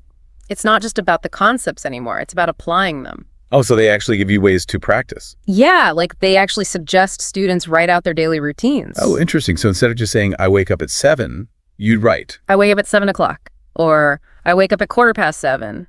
Using those specific phrases. Right, right. So it reinforces what you've learned, but it's also personalized. Exactly. And it made me think, we talk about routines all the time, but do we ever really stop and analyze them? Analyze them. How do you mean? Well, how much of our day is really dictated by the clock versus how much is actually our own choice? That's a good question. Never really thought about it that way. But the lesson plan doesn't just stop at routines, does it? Nope. It goes beyond those basic routines and gets into things like appointments and transportation schedules. Oh, okay. Stuff that can get a little tricky if you're not really comfortable with numbers and time. Right. Like imagine trying to catch a bus or make a doctor's appointment if you can't clearly communicate what time you need to be there. Oh, yeah. That's when it stops being theoretical and starts being real life stress. Exactly. And that's why this lesson plan is so helpful. It gives you those tools to feel confident and in control, even in situations where you might feel a little anxious. Makes sense. But how do you actually know if someone's really grasped all this? Is there a test? Of course. There's another quiz, and this time it mixes numbers and time together. Ooh, a combo quiz. That sounds like a good challenge. Though, sometimes I think I learn more from making up the questions than actually answering them. Oh, I totally agree. When you have to come up with the questions, you have to think about the material in a whole different way. Yeah, you have to anticipate what someone else might need to know, and that really helps you understand it better yourself. So maybe we should encourage our listener to try making their own quizzes about numbers and time. Ooh, I like that. A deep dive challenge for our listeners.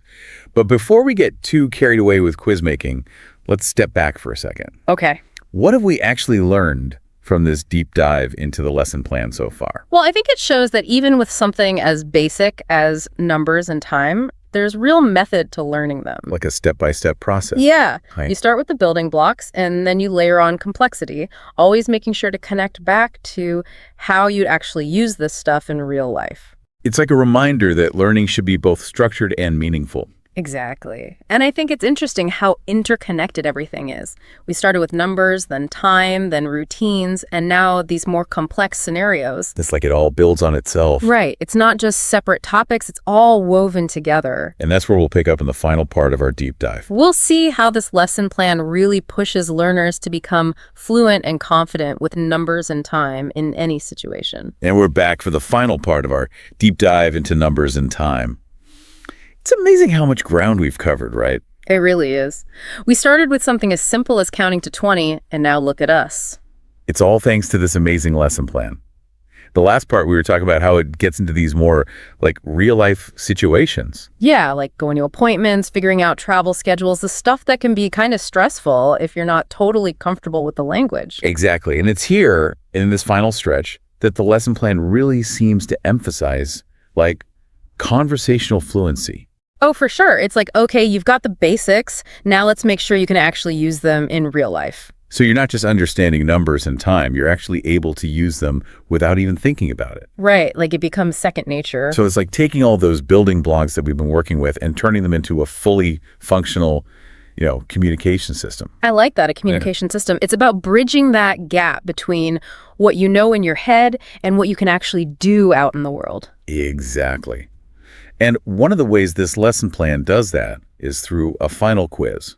We talked about quizzes before, and I know you're a big fan of making your own quizzes. Oh yeah, always a good challenge. But what's special about this final quiz in the lesson plan? Well, it's designed to be more challenging than the previous ones. It brings together numbers and time in these more complex scenarios. So it's not just what time is it?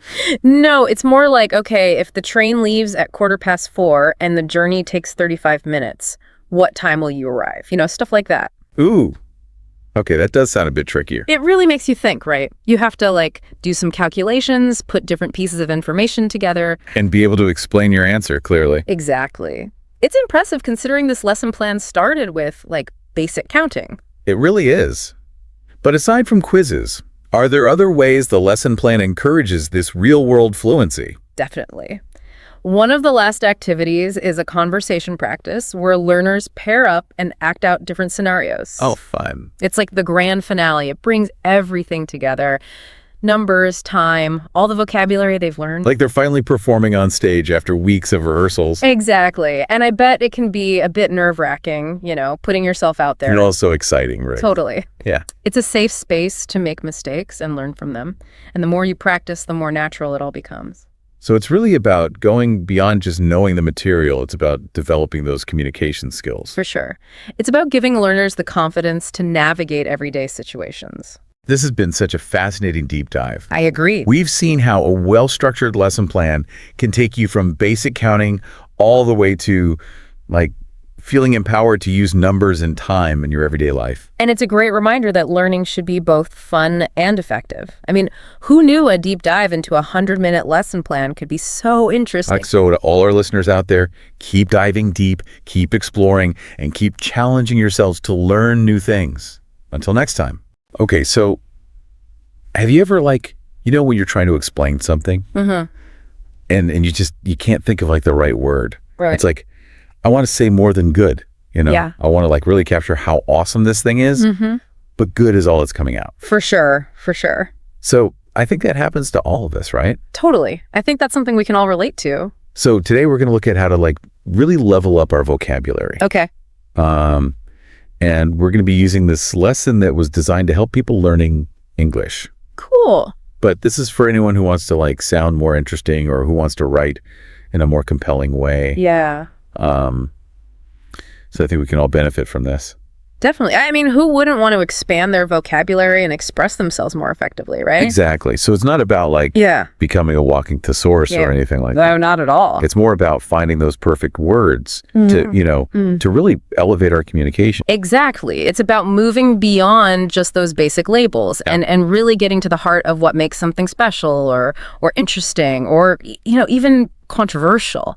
Right. And what are some of the mistakes you see people making when they're trying to use Okay. more advanced vocabulary. Well, I think a common one is reaching for the most complex word they can find, Okay. thinking it'll make them sound smarter. Oh, yeah. But that often backfires. Uh-huh. The real skill is in choosing words that fit the context and convey the specific nuance you're going for. That makes total sense. Yeah. So like this source we're looking at, Yeah. they talk about the word good Okay. and how you could say remarkable or exceptional or outstanding. Right. But like you wouldn't want to say like, Yeah. oh, my lunch with my friend was outstanding. Exactly. Outstanding implies something that really stands out from the crowd. Yeah. While remarkable might be a better fit for something that's, simply worth noting. Okay, so it's about choosing the right word for the situation. Precisely. It's like having a toolbox full of different tools and knowing which one to use for each specific task. Yeah, so it's more than just like grabbing the biggest word. Exactly. It's about being thoughtful about it. Exactly. Thoughtfulness and precision. Yeah. Those are key. So this lesson also has like some exercises to help us internalize these new words. Yes, it does. It offers several practical ways to really practice and integrate these words into your everyday language. What are some of those? Well, there's the classic fill in the blanks, Okay. where you replace basic words with more interesting alternatives. Gotcha. So instead of saying like he had a good idea, Right. you could say he had a brilliant idea. Okay. And that just makes it Exactly. more vivid. Yes, exactly. Brilliant conveys a sense of ingenuity and originality that good just doesn't capture. Right. So you're not just like finding a longer word. Right. You're actually finding a more Yeah, fitting word. exactly. And that's really cool. Yeah. And it also has you rewrite sentences to use those new words. Yes, that's another great exercise. It challenges you to think about how these words function in different contexts. And I thought it was really cool they included this short story Uh-huh. that was written first with like basic words. Right. And then with more advanced vocabulary. Yeah. And it's really interesting to see the difference. It really highlights the impact of word choice, doesn't it? Yeah, it does. So this first sentence says, "The old house stood on a hill overlooking the town. It was a beautiful day and the sun was shining brightly." Okay. But then when they jazz it up with better words, they say, "The ancient manor perched atop the hill, casting a watchful gaze over the bustling town below. The day shimmered with an ethereal beauty, the sun's rays painting the landscape in hues of gold." Wow, that's quite a transformation. It is, right. The second version is so much more evocative and immersive. Yeah, and I just love how they did that. It's amazing what a few well-chosen words can do. Yeah, like ancient manor Yeah. is so much better than old house. Absolutely. It conjures up images of history and grandeur. Yeah, and you can just like picture it. Exactly. You can practically feel the weight of the centuries in that phrase. Yeah, and then it says, "The day shimmered with an ethereal beauty," instead of just beautiful day. Yes. It's like the words themselves are painting a picture. Right, and that's what I'm always trying to do. Of course. But I'm like, how do I do that? Right. So this is really cool. It's a great example of how vocabulary can elevate your writing. So this is cool for writing, but like, what about just like talking or like sending an email or something? That's where context comes in. Okay. You wouldn't use the same language in a professional email as you would in a casual conversation with friends. So we don't want to like sound like Shakespeare all the time. Exactly. Yeah. It's about being aware of your audience and the situation.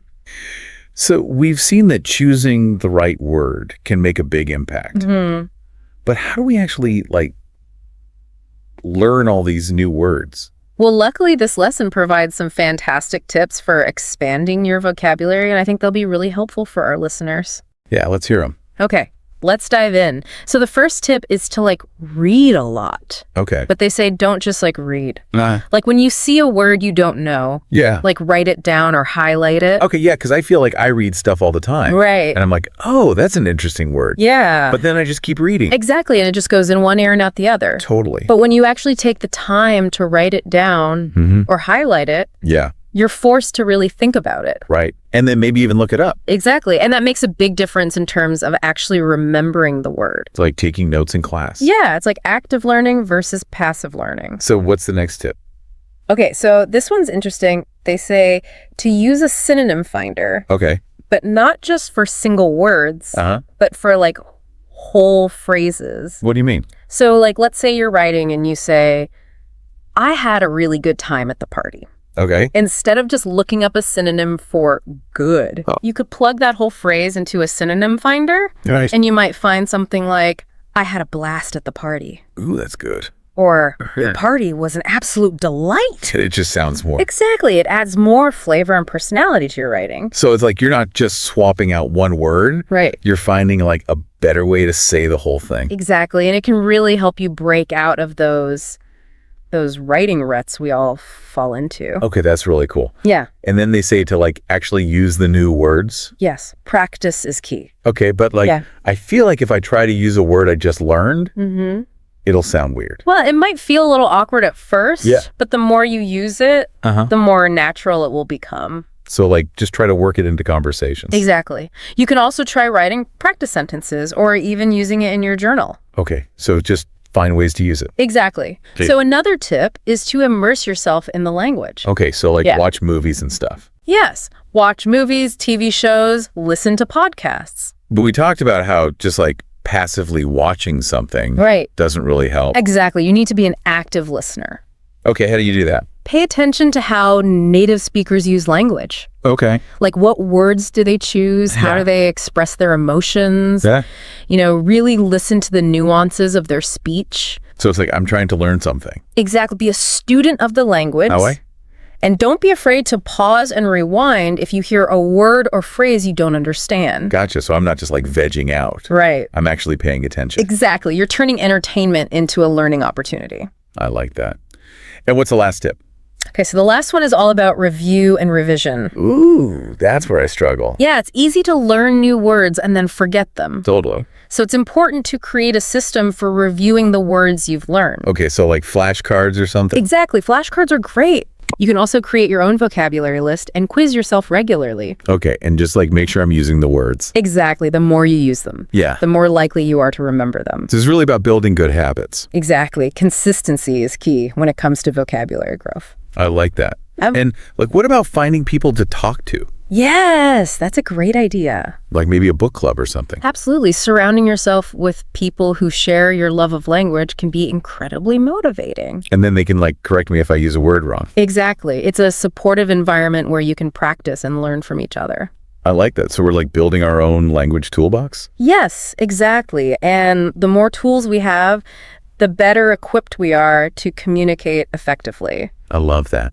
And I'm curious, like, have you ever come across a word or phrase that just like blew your mind? Oh, absolutely. I mean, there have been so many, but one that really sticks out is from The Great Gatsby. Okay. Fitzgerald's use of language in that book is just so exquisite. Oh, I love that book. It's a masterpiece, and his descriptions are so vivid and evocative. Yeah, you can just like feel the longing and the glamour. Exactly. It's like you're transported right into that world. Yeah, it makes you realize like how powerful words can be. Absolutely. Words have the power to move us, to inspire us, to change us. And we can all do that. Exactly. We can all use language to create beauty and meaning in the world. So for our listeners who are like ready to level up their vocabulary, what's like the one thing they should keep in mind? I would say embrace curiosity. Okay. Don't be afraid to experiment with language. Yeah. Have fun with it. Mm-hmm. And most importantly, don't be afraid to make mistakes. That's good advice. I make mistakes all the time. We all do. It's part of the learning process. So it's okay to like sound silly sometimes. Exactly. Just keep practicing and you'll get more confident over time. Well, this has been so much fun. It has been a pleasure chatting with you. I feel like I've learned so much. Me too. It's always a joy to talk about language. And to our listeners, thanks for joining us on this vocabulary adventure. Keep learning, keep exploring, and keep playing with words. And we'll see you next time for another deep dive. Welcome back, everyone, for another deep dive. Today, we're going to be looking at something that I think we can all relate to. Those pesky words and phrases, you know, the ones that we should probably just get rid of for good. Yeah. We all want to be better communicators, right? Right. And sometimes it's the little things that can really trip us up. So we found this really cool article. It's called 33 Words and Phrases to Remove from Your Vocabulary Immediately. And I'm super curious what jumped out at you when you saw this list. You know, it is interesting, isn't it, how we use these phrases without even realizing how they make other people see us. I think what really stood out to me was the section on filler words. You know, all the ums and likes and you knows that we all use. Oh, yeah. We all know those ones. But what I thought was really interesting was that they pointed out a couple that I never even thought of as filler words before. Words like just and basically. It's subtle, but they can really take away from what you're saying. Like instead of saying, I just wanted to ask a quick question, you can say, I have a question. It just sounds so much more confident, more direct. It's like you're trying to make your question seem less important even before you've asked it. Oh, wow. It's almost like you're apologizing for even asking. Yeah, it's like we're apologizing for having a thought. And basically, what's wrong with that one? I use that all the time. If you think about it, basically just adds extra fluff you don't need. It's like saying, I'm going to tell you something, but first I'm going to tell you that I'm going to tell you something. Oh, you're so right. It's so indirect, and it's like you're not even sure about what you're going to say, which actually kind of brings us to another point. Those words and phrases that make you sound less confident. Things like, I think, or hopefully, or maybe. What's going on there? Why do we use those? Well, there's actually been a ton of research on this. It usually boils down to wanting to soften what we're saying or not wanting to come off too strong. Yeah. Like we're afraid of being wrong or being judged or maybe stepping on someone's toes. Yeah, I can definitely see that, especially at work, right? Where you don't want to seem too aggressive or anything. Yeah. But I wonder if there's also a sort of societal pressure too, like especially for women. They're kind of expected to be more accommodating and less assertive. There's definitely a societal pressure there. And I think it's something we should all be more aware of and try to push back against. But the good news is this article gives us some really good ways to rephrase these phrases that make us sound less confident. So like instead of saying, I think we should consider this, you can just say, we should consider this. It just sounds way more confident. I am so guilty of that one. What about those phrases that sound like you're always looking for someone to agree with you? Like, does that make sense? I think we all do that sometimes, especially when we're explaining something complicated. It makes sense to want to make sure people are following you, but if you do it too mono, it can actually make you seem less credible. So instead of saying, does that make sense? Try saying something like, I hope this explanation is clear. It gets the same point across without sounding like you need someone to tell you you're doing a good job. That's a really subtle difference, but I can see how it would make a big impact. Maybe we should all try to pay more attention to how we're using these phrases. Yeah. Have you noticed yourself using any of these confidence killers in your own conversations? Oh, yeah, definitely. I think we all do it sometimes. It's all about being more aware of it and making a choice to use more powerful language. And that actually brings us to another category of phrases that can really make a difference in how people see you. Apologetic language. You mean like the apology trap? Yeah. I've heard so much about this. It's amazing to me how often we say sorry, even when we haven't done anything wrong. Right. It's like we're apologizing for existing, for like taking up space or having needs. Yeah, exactly. And you see it a lot with certain groups, especially women. There's this pressure to be more accommodating and less assertive. But if you apologize all the time, it can actually make what you're saying seem less important. The article gives a really great example of this. Instead of saying, sorry to bother you, but can I ask a question? You could just say, may I ask a question? You don't have to apologize for wanting to learn something. It's such a small change, but it can make you sound so much more confident. And it just shows that you don't need to apologize for simply existing or asking a question. Right. Have you ever been on the receiving end of that? Like someone is constantly apologizing and it makes you feel like you have to reassure them that it's okay to just exist or ask a question. Oh, for sure. It's like it creates this weird dynamic. And I think it can be contagious too. Like if one person is always apologizing, it makes everyone else feel like they need to apologize too, even if they haven't done anything wrong. It really is. It's like we're all shrinking ourselves and our ideas, especially at work. Which actually kind of reminds me of another category of words we should probably avoid. Vague phrases. Oh, yeah. The kind ofs and sort ofs and all that stuff. Right. But isn't there a time and a place for being vague? Like if you're not really sure about something or you don't want to give a definite answer. There's definitely a difference between being diplomatic and being vague. But when you're intentionally vague, it can lead to misunderstandings and confusion. Think about it. Have you ever gotten like an email or a text message that was so vague that you had no idea what the person was trying to say? Oh, all the time. It's so frustrating. Exactly. And this article points out a few vague phrases that are just the worst. Like, it is what it is. I know. I hate that one. It just sounds so defeatist. Right. Like you're just giving up before you've even tried. Exactly. So what's a better way to deal with a tough situation? Instead of just accepting it, why not focus on what you can do? You could say something like, Here's how we can approach this, or let's look at some other options. It puts the focus on action instead of just giving up. Okay, yeah, that's much better. It's about taking charge instead of just letting things happen. And even simple phrases like kind of or sort of can make you sound unsure of yourself. Imagine you're trying to sell a new idea at work and you say, I'm kind of excited about this project. It just doesn't have the same impact as saying, I'm excited about this project. Right. By getting rid of those little words, you're saying what you really mean more directly, more confidently. Yeah, it's like those little words create this barrier between you and what you're trying to say. And speaking of barriers, this leads us to another group of words that can really get in the way of good communication. Jargon. The jargon jungle. I think we've all been lost in there at some point. It can be so confusing, especially if you're new to a field or trying to learn something new. It really is. And sometimes I wonder if people use jargon just to sound smart or to fit in, even if it makes what they're saying harder to understand. Oh, definitely. Jargon can be a way of showing that you belong to a certain group. But the problem is, it often makes it harder for people to understand you. The article calls out some of the classic examples of overused business jargon.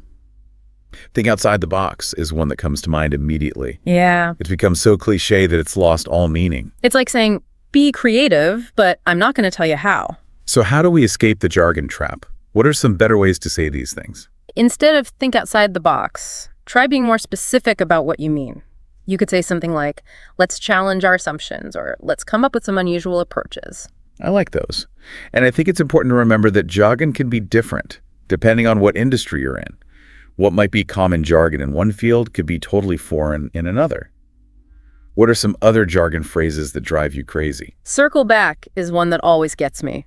Yes. It's such a roundabout way of saying, we'll talk about this later. Just see what you mean. Right. And synergy. That word gets thrown around so much that I'm not even sure what it means anymore. Synergy has become such a buzzword. It's lost all meaning. It's like it's supposed to be this magical solution to every problem. Have you ever been in a meeting where someone says synergy and everyone just nods along like they know what it means, but secretly you're all thinking, what the heck is synergy? Oh yeah, all the time. It shows how important it is to just ask for clarification when you don't understand something. Don't be afraid to say, I don't get it. Can you explain that? That's such great advice. I think sometimes we're afraid to ask because we don't want to look stupid. Yeah. But really, it just shows that you're paying attention and you want to learn. Exactly. And that actually leads to another important part of communication that goes beyond just the words we use. We've been talking about what we say, but it's also important to think about how we say it. Our tone of voice, our body language, our listening skills, all of that plays a role. Yeah, it's about the whole picture, right? Right. Imagine you're giving a presentation at work and you've got this amazing message, but you're speaking in a monotone voice, not making eye contact and slouching over the podium. It doesn't matter how good your words are if your body language is saying something totally different. It's like we're sabotaging ourselves without even knowing it. So how can we be more aware of our body language and make sure it's matching what we're saying? Well, it all starts with just paying attention to yourself. Like, notice how you're standing, your facial expressions, how your voice sounds. Are you coming across as confident and interested? Or are you giving off vibes that you're not sure of yourself or you don't really care? Oh, I know. I've been in situations where I thought I was projecting confidence, but looking back, I bet my body language was totally giving away how nervous I was. Yeah, we've all been there. The important thing is to recognize when that's happening and try to make a conscious effort to change it. So if you're feeling nervous, try to focus on standing up straight, making eye contact, and speaking clearly and evenly. Okay, that makes sense. And what about listening? Any tips for being a better listener? Not just hearing the words, but really understanding what the other person is trying to say. Active listening is so important for good communication. It's about being present in the conversation, paying attention to what the person is saying, both with their words and their body language, and asking questions to make sure you understand their point of view. It's like we need to put on our detective hats and look for clues beyond just the words themselves. Exactly. And when you really listen to someone, it shows them that you respect what they have to say. It builds trust and strengthens relationships. That's so true. I think it's easy to get caught up in our own heads and forget to really tune in to what other people are saying. So to bring it all back to our listeners today, how can they use this information to become better communicators? I think the first step is just to be more aware of your own habits. Notice the words and phrases you use all the time. Are they helping you or hurting you? Yeah, like holding up a mirror to how we communicate and seeing if anything needs to be adjusted. Right. And once you've figured out what you want to change, it's all about practice. Make a conscious effort to replace those words and phrases with something better, something more powerful and more authentic. And don't be afraid to try different things. See what works for you in different situations. Exactly. Communicating is a skill. And like any skill, you have to practice to get better at it. It's a journey, not a destination, right? We're all constantly learning and growing as communicators. So true. So to wrap up our deep dive into the words we should banish from our vocabulary, I think the biggest takeaway is that even small changes can have a big impact. By being more mindful of the words we use, our tone of voice, and our body language, we can all become more confident, clear, and persuasive communicators. Absolutely. The words we choose matter. They shape how people see us, how we connect with each other, and how well we achieve our goals. So here's a challenge for our listeners. Pick one word or phrase from our list today and try to stop using it this week. Pay attention to how it feels to use a different word. Do you feel more confident? Do people react to you differently? I love that. It's amazing how much of a difference even a small change can make. And one final thought. Today we focused on spoken language. But what about when we write? Our emails, texts, social media posts. It's something to think about. How can we bring that same awareness and intention to our writing? That's such a good point. What we write can be just as important as what we say, maybe even more so.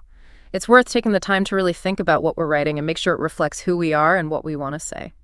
Well, that's all the time we have for today's deep dive. Thanks for joining us as we explored language and communication. Until next time, happy communicating.